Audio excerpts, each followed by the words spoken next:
It was a bank, just a bank. One of many titans that lined the canyons of Wall Street, glass and steel towers piercing the New York City sky. Yet when this one fell, it felt as if the world had stopped turning. Lehman Brothers was not merely a name on a building, it was an institution, a symbol of financial power for over a century and a half. Its collapse was more than a business failure, it was a seismic event whose tremors were felt around the globe, bustling trading floors of Tokyo, quiet suburban streets of Middle America. The story of its demise is not just numbers on a balance sheet, it is a human drama of ambition, hubris, a gamble that brought the global economy to its knees. The date was September 15, 2008.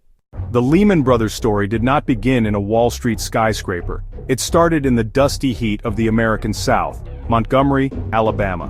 In 1844, Henry Lehman opened a small dry goods store. He was a 23-year-old immigrant from Germany.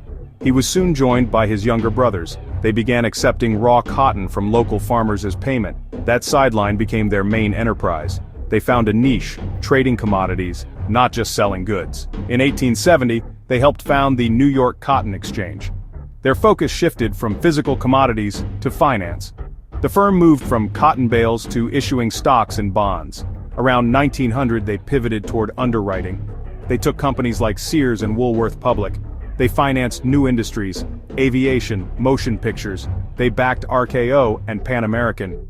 By the late 20th century, Lehman was a bulge bracket bank, a global financial behemoth. By the early 2000s under Richard Fuld, it was more aggressive and profitable than ever. It seemed invincible, 158 years old.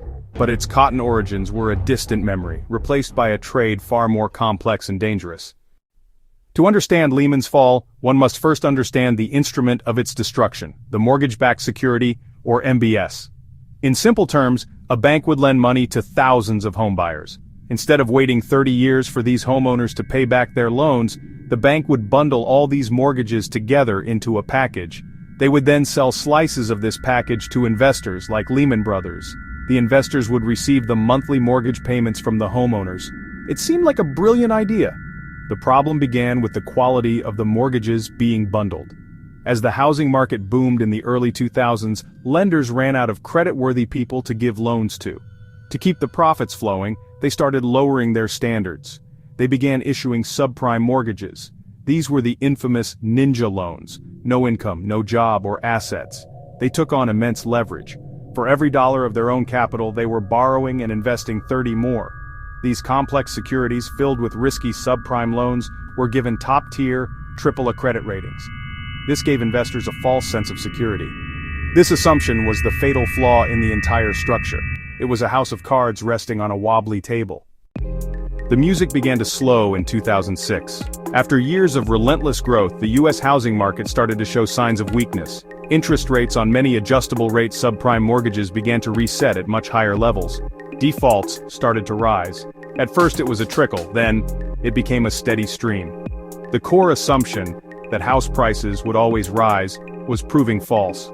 For Lehman Brothers, this was not just a distant problem. It was a direct threat. The bank's balance sheet swelled with these toxic assets, a ticking time bomb waiting for the housing market to finally cool. The market for these securities began to freeze. No one wanted to buy them anymore at any price.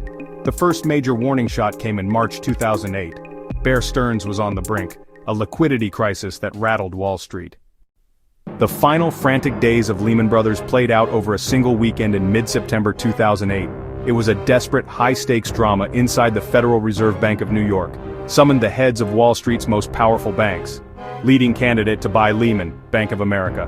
Another suitor, Barclays. For 3 days, talks ran around the clock. Lawyers, bankers pored over Lehman's books, untangling toxic mortgage assets and assessing massive losses. The numbers were horrifying. Lehman's liabilities dwarfed what had been admitted. Bank of America, seeing the abyss, grew wary. They shifted to Merrill Lynch instead. Barclays wanted Lehman's core assets but needed a U.S. government guarantee. Paulson stood firm. No bailout.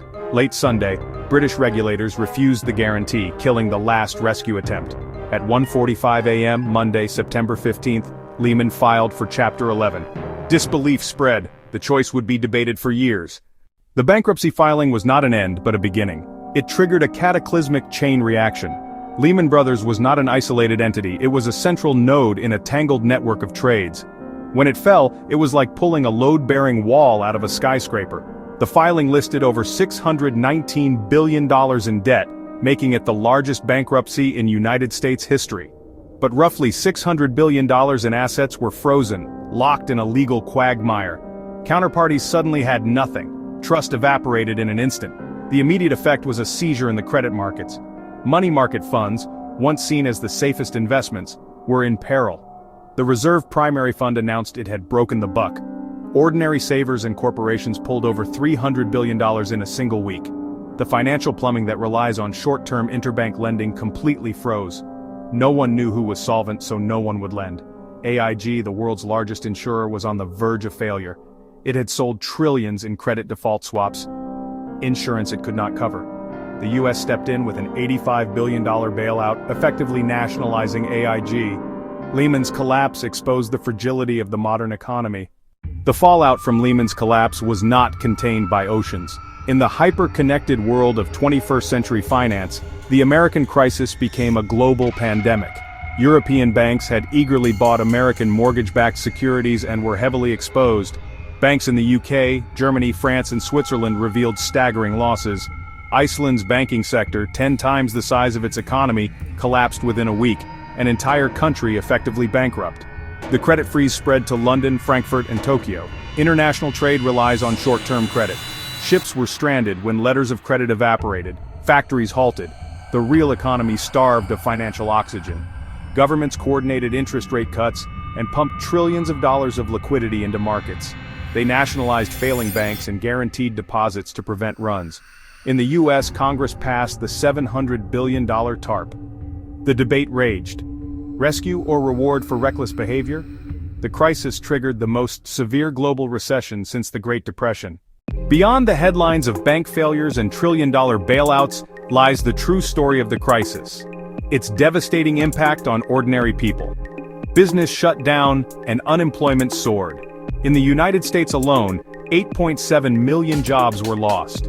Millions of families lost their homes. The loss of a home was more than a financial setback. It was a loss of stability, community, and dignity. Retirement accounts and life savings were vaporized. A generation on the cusp of retirement saw plans shattered. The psychological toll was immense. Rises in anxiety, depression, and reliance on community support like food banks. Anger and a sense of injustice fueled movements from Occupy Wall Street to the Tea Party, a legacy of polarization. In the aftermath of the devastation, the world was forced to confront hard truths. Unchecked greed, the illusion of risk management, and regulatory gaps combined to create disaster. Governments enacted reforms, higher capital requirements, derivatives regulation, and consumer protection. The story of Lehman Brothers is a cautionary tale. Financial institutions are stewards of public trust. Have we fixed the system, or merely patched the cracks? The ruins of Lehman Brothers stand as a permanent monument to what happens when ambition outstrips wisdom. Subscribe to Fraudline for more shocking financial scandals, corporate frauds, and the rise and fall of Wall Street empires.